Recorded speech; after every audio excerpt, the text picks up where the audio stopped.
This video is sponsored by Ridge Wallets. Ooh. Check these bad boys out. I actually love mine. I do. I've got to be honest, when I first got it, I was like, I'm not sure I'm going to adapt to this and using it for mine. Yeah. But now I thought I've got too many cards. Yeah. Anyway, it's got room for 12 cards. It's dead easy to use. Been using it now. Someone asked me in the pub yesterday, what's that you got there? Yeah. Said, is it a card holder? I went, no, it's a wallet. And I showed him how it works. It's got the money in the back with a strap holder on the back, so you've got cash on the back. I've got a clip. Yep. Which works really well. Comes in 30 different colours. Yeah, I really like it. And all you lucky people out there can get 15% off with discount code Blokes at the checkout. Ridge.com/Blokes. It's got RFID protection, so no one can beep your pockets when you're walking around. Yeah. Do you know what I think as well? It's a good fidget sort of device. Actually, it is a little bit. But it's really tactile, isn't it? The size of it. Yeah, I love it. So treat yourselves. Treat your friend, treat your girlfriend, boyfriend, whoever wants a wallet. Discount code Blokes at the checkout. That's at ridge.com. That's at ridge.com/Blokes. We all love it, don't we? Yeah, we do. So, yeah, it's fantastic. Amazing. Yeah. Nice one. Over there. Cheers, guys. Cheers. Hi, guys. Welcome to Office Blokes React. I'm Office Bloke Dave. I'm Office Bloke Mike. I'm Office Bloke Daz. Collectively, we are the Office Blokes. Yeah. We've got a TikTok, believe it or not.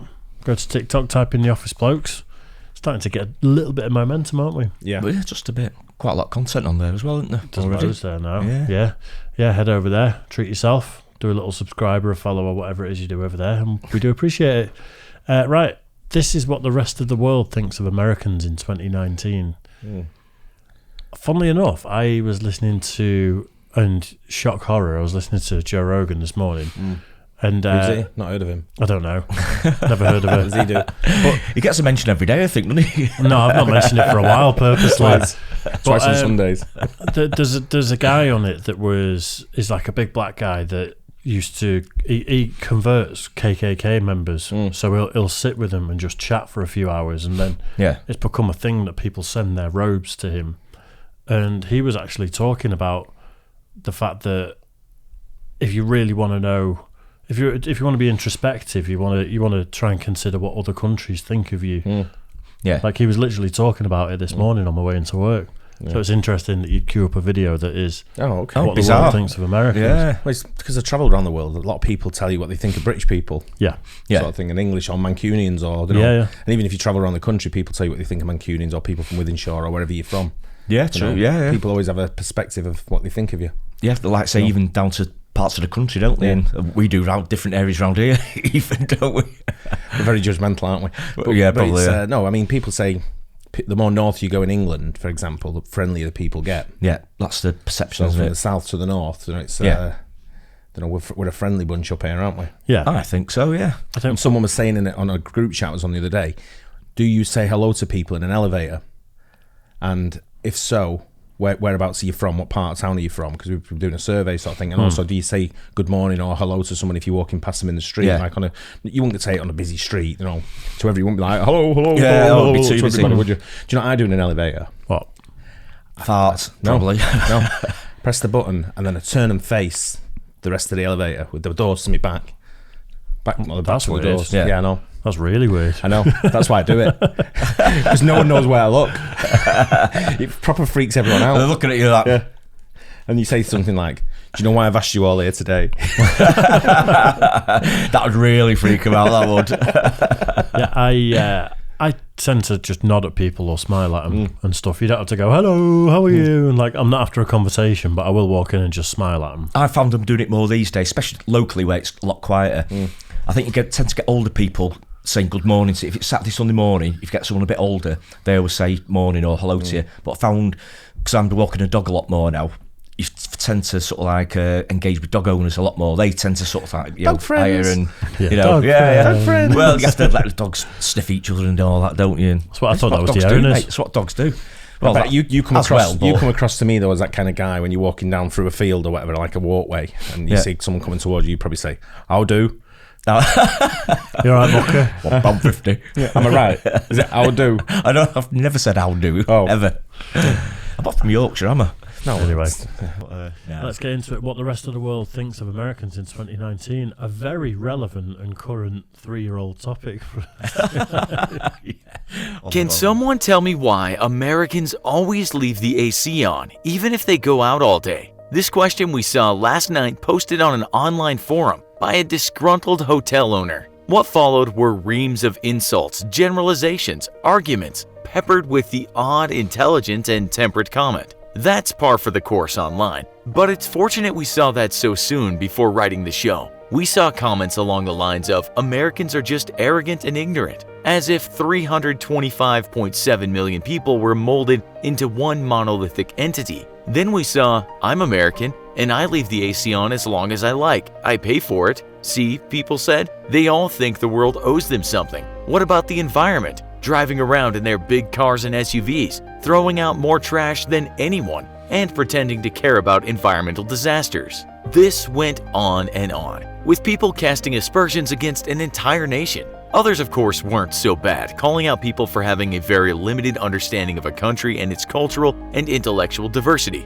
But can we make such generalizations? Could we argue that many Americans embrace their individuality and their right to do what they want? They paid for that darn AC, and they will darn well do what they want with it. The fact is, we all sometimes are culpable of whittling down the world to a manageable size that fits within our sometimes uneducated preconceptions. We cannot say all Americans are this or that, but perhaps there might be underlying character traits to a culture, something data, evidence, or experience can provide us with. But in the end, most of us don't rely on data or objective reasoning and rely instead on an image, a construction that we've created out of a wanton bias. Number 5. Arrogance. It's an interesting thing to ponder, isn't it? I think we touched on this before, that because America's so big and vast and you can touch every climate and like there's just everything within one country. The type of landscape and weather and everything. A lot of people don't feel the need to travel to Europe or Asia or somewhere. Yeah. And a lot of the appreciation of other cultures only comes from actually going there and seeing that people are different to you and things are not how you know it. But what you also find now, it's very easy to make a comment on a platform that wasn't there 30 years ago. Oh, big time. Yeah. So you could get people generalising what they may see on TV. They've never met, they've never met Dave from Austin, Texas, who's a really, really, really nice guy. Even if he's called Dave, everyone knows a Dave. And you know what I'm saying? You can't. So they generalise what Americans are based off what they see on TV. Yeah, so true. without actually physically seeing them or meeting them. Yeah. And your everyday American definitely. who travels, I've been around Americans that are loud and they travel with, half the house when they go anywhere. And they, like you say, they want the big SUV, they want the different thing. You know what? I also know guys who are very, very quiet. Yeah. You can't really get a word out of them. Yeah. I'm loud. There might be a bit of a curse because American culture permeates the rest of the world so much that everyone thinks America's like a sitcom, and just generalises in terms of everyone's loud and brash because that's what they're like on the TV when they're watching. So there might be an element of Europeans, for example, not having encountered as many Americans, so it's easier to go, they're all arrogant and It's even when you go in a restaurant, people say, your portions always have to be massive, and I go, no, it's not that. You're getting value for money. They're giving you value for your money, whereas you're skimping out here, giving half-assed portions. Yeah, for the same price. There's two ways of looking at things. Absolutely, Like Of that. course So- there is. Yeah. As we said, much of the world thinks Americans are arrogant. You don't have to look hard online to find this out. We hear that they like nothing more than to plant flags around their houses, and they go on and on about how great their country is, and by association that must mean how great they are, even though they often didn't do that much to claim this superiority. As the American comedian Doug Stanhope once alluded, some flag wavers are like imperial hangers-on. Anyway, some people say this is why Americans are often so loud, and don't worry, there are plenty of articles and forum questions asking why American voices tend to drown out others, say when abroad. We might ask if this has anything to do with that sense of patriotism. The great country, greatest, best in the world, no doubt, better than anyone else, and also the entitlement that comes from a place that espouses expressive individualism at all costs. The loud American is a much better known phrase than the great piece of literature called the quiet American. Forums are full of people talking about these loud people, demanding, expatiating, bragging, complaining, extolling the merits of good old America, and forcing some poor European into a quiet internal violence, wondering all the time, do they not realize they're being obnoxious? Where's the self-awareness? Hell yes, go America! Now this isn't of course true for all Americans, it's a stereotype, but it exists. If you don't believe us, check it out for yourself. You could be reading for a year, even though it's fantastically unrealistic and arrogant to think the stereotype is true for all people in the USA. What we hope to do is point out such stereotypes, and we can discuss them after the show. Now, on to the next. Number 4. Ignorance. All countries attempt to imbue a sense of nationalism in their people. It's how they get soldiers to fight wars, to believe in the country, to create a sense of belonging and cooperation. But do nations attempt to foster ignorance in people? Well, you might have read some critics saying the American school system is purposely trying to dumb down its citizens. They want workers, robots, not creative, critical, skeptical kids that might ask too many questions.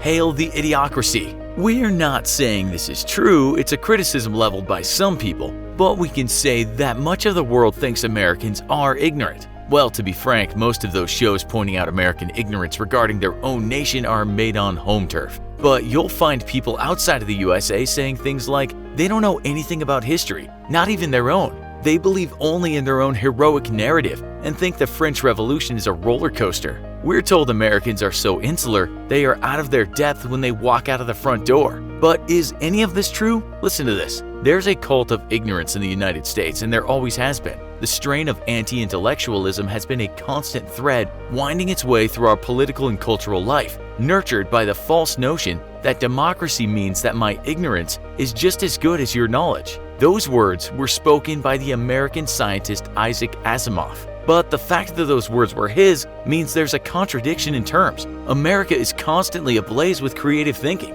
There is a daily conflagration of innovation, thoughtful introversion, skepticism, groundbreaking scientific research, world-changing fiction, reasonable, intelligent discourse appearing in blogs, podcasts, etc. But it turns out a lot of people, including inside America and outside, believe a culture of ignorance is propagated there. Is there any data to support this? Yeah, there seems there is. The Big Think wrote a story in 2013 with the title, "Why Are Americans So Ignorant?" And indeed, within the article is a lot of compelling evidence that many, in some cases most Americans, know very little about how their own country works, or worked, and don't even ask about the rest of the world. Weak civics curricula, partisan I wonder what the metric is on other countries around the world knowing how their countries work. They talk about that, about history and knowing their own history. I don't know much history about Britain. Very little.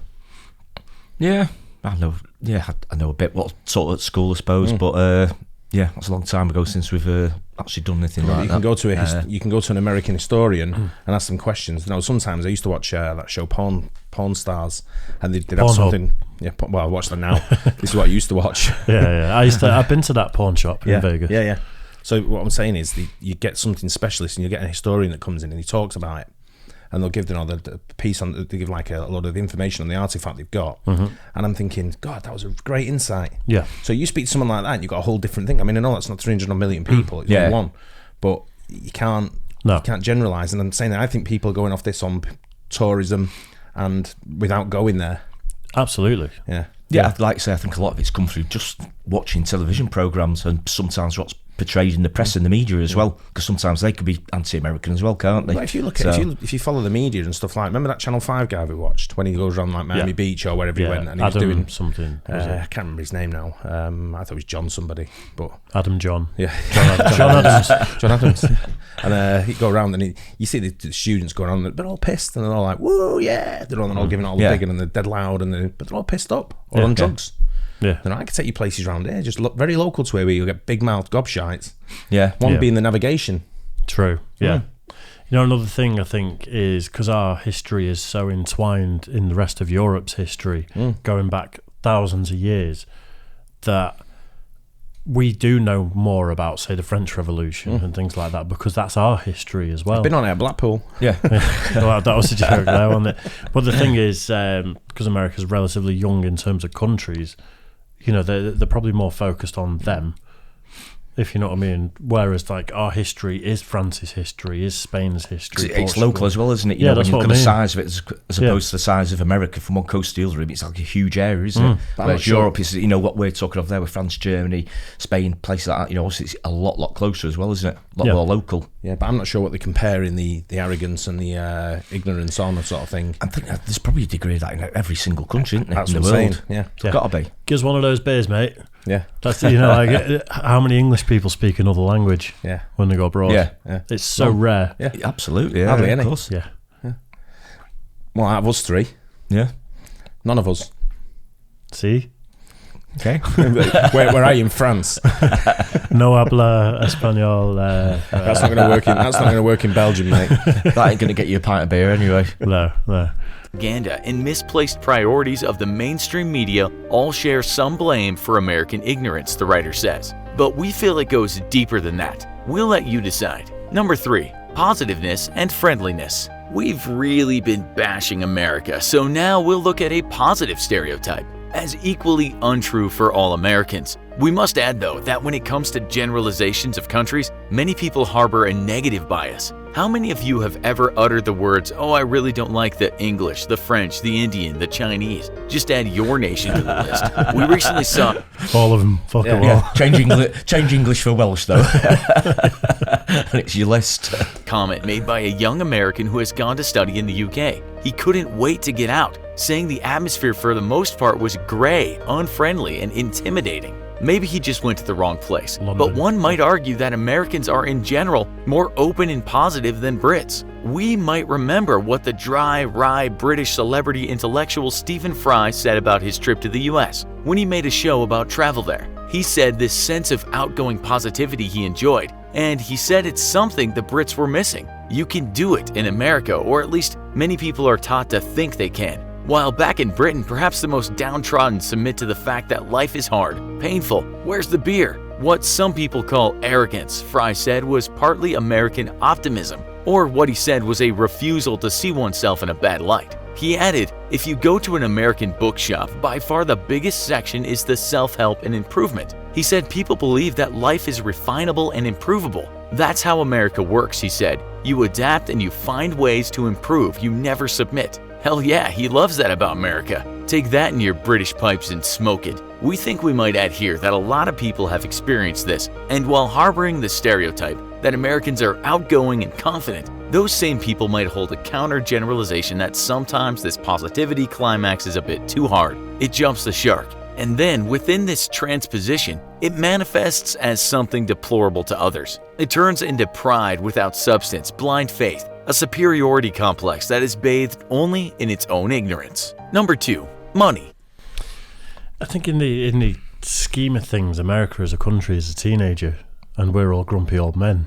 Yeah. 'Cause, you know, we've been there's thousands Possibly. of years. Our Yeah. history, you know, our sort of But we're very cynical. no. When I went to America, I found it very easy to make friends.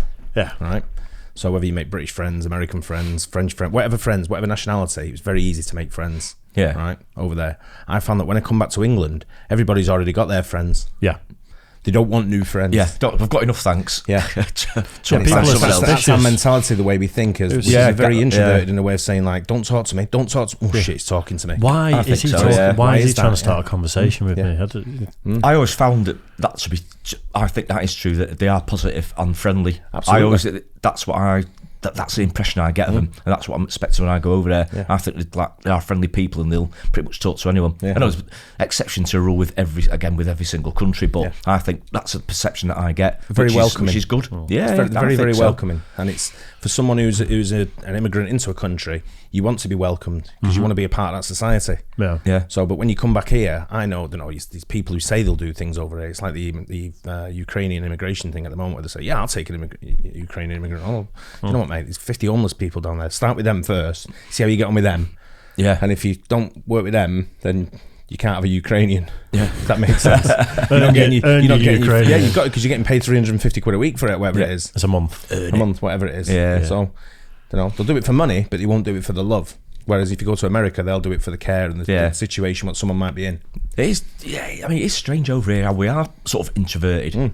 Really, like a lot of people. I mean, I am a bit, but I think that's just my personality. I'm quite quiet in general, but I think as a nation, I think you're right. I think we are like that, really. But Stiff upper why? lip, I don't isn't it? know. Yeah, that's what it is. Yeah. Maybe it is. Maybe it's the old thing. Goes back to the red uniforms when we were colonising everywhere, and it's so allegedly. I'm always wrong when I say these things, but if someone gets shot, then you can't see the blood. Just get on with it.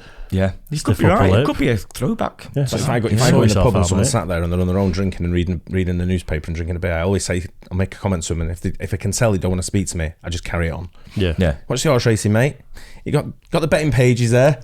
I just carry it on, keep going, just until eventually they either get up and go or they'll talk back. Yeah, Bring them out the shelf. Fair enough. It's all about money. If you've ever read critiques on Hollywood versus cinema, you'll find that Hollywood is said to be firstly, perhaps only, a money-making enterprise. European cinema, we're told, is more about the art. In an American film, often the happiest of all happiest endings is when they get away with the money. What else could matter? If you want to make a movie in Hollywood, Got to say something there. Have you ever watched The Butterfly Effect with Ashton Kutcher? No. Proper spoiler. I don't think you're going to watch it, so I'll say there's two versions of it, and in the version I watched the first time, he has these blackouts where he used to write journals as a kid, and if he reads the journals as an adult, he kind of he goes back to the time and can affect his sort of timeline. Okay. Right. And it turns out to be a curse, and in the ending I saw, he goes back to being a fetus in the womb and strangles himself with the umbilical cord. And it's a bit dark, isn't it? It is, but it turns out that his mum had lost other kids that way before he'd been conceived. Yeah. And there was a similar thing with his dad, and it was such a profound, dark ending that he realised that no matter what he does, he's going to have a negative effect, and just ends himself rather than the effect he can have on other people's lives. And I went on about it for absolutely ages to people, and I was like, "You've got to watch this; it's so profound." Doesn't happen in the other ending. Really? There's and I don't know if it's an American ending for their audience or if it's for whatever. But I think it was an American DVD that I watched it on, and it was a happy ending. Changed it. Wow. And by the end of it, I turned to the person. I apologised to the person I was watching it with. I was like, I'm sorry, he's supposed to die. He's supposed to strangle himself as a fetus. It ruined the whole how profound the movie actually was. That it was a happily ever after situation. It shouldn't have been. It was. But going back to this, what I'm saying here about Hollywood being all about the money, and it's a business, so of course it's all about the money. Yeah. Right. Yeah. Same as if but we don't need them. We do all the arts. Well, give me your top 10 films, and we'll give you the American top 10 films. Let's see how they compare. Yeah. If you're so creative and arty, let's see how your 10 films create to these. Yeah. See which one's your favourite ones, and they'll be all the blockbusters, won't they? Yeah. How much money did it cost to make Saving Private Ryan? And then tell me it's not about all the money. Yeah. Of course it is. And that's a piece of art as well. But if that wasn't a business, that wouldn't be viable. You couldn't But make like I say, something. it is a business. It is a business, but a lot of them are true stories It's as well, entertainment. which are It's adapted business. for a film. But you know, good. show bits of it to the most average consumers and ask what they think, then make the film based on the results. Even if the movie might be greeted with intense dislike by more refined audiences, it's all about cash, goddammit. We won't spend long on this, but America didn't invent capitalism. It's evidently just been very good at it. But at the same time, America embraces free speech, and critics of capitalism and neoliberalism abound in the country. America, the foundation of the United States, was built to have restrictions in place for if or when any behemoth gets out of control and gains too much power. We won't address the complications or merits of this today, but we will say that much of the world thinks America is overly money-centered, more than, say, focused on happiness gained from other means than merely being rich and having lots of things. Number 1. Americans are all fat. Some Europeans and other citizens of the world like nothing more than to show their own superiority by constantly defaming Americans for their ingrained bad habits and slovenly TV-addicted fast food-related obesity. It is a fact that some part of America has a problem with eating, and this has led to what's called an obesity epidemic that has resulted in widespread health complications. Your average Asian might touch down in, say, Houston for the first time and think they've discovered a land of giants. But America is not the fattest country in the world. It's around the 17th according to the WHO. It's the fattest Western nation, but a lot of other Western countries are not far behind in terms of obesity. Obesity crises are happening in the UK, New Zealand, Ireland, Australia, and many other nations. We can hardly say the junk food epidemic is an American affliction only, And on the other hand, many Americans are fitness freaks. It's a fitness-conscious country as well as a nation of couch-bound sugar junkies. Just look at popular podcasts such as The Joe Rogan Show, and Never heard of it. There's your mate. You put this video together. you'll see that health, longevity, physical improvement is on the minds of many Americans. You could even go as far to say that this new wave of health improvement is being led by an American avant-garde. But yes, the stereotype of fat America is hardly only imaginary. We could have added more to this list, but we feel if we're to debate these stereotypes in the comments, we might leave it here as it could get confusing. Do you think any of these stereotypes are true? Do you take offense to any of them, or do you think that they are merely criticisms that can lead to improvement? We'd love to hear from Americans and all of you who haven't visited the country but still have an opinion. Tell us what you think in the comments. I'd be fat if I lived in America. Yeah. Absolutely. It's. Do you know Big what? portion sizes, amazing food. I'd be twice the size I am now. when I went in November, I sat at the bar. I just didn't move from the bar for like 5 hours.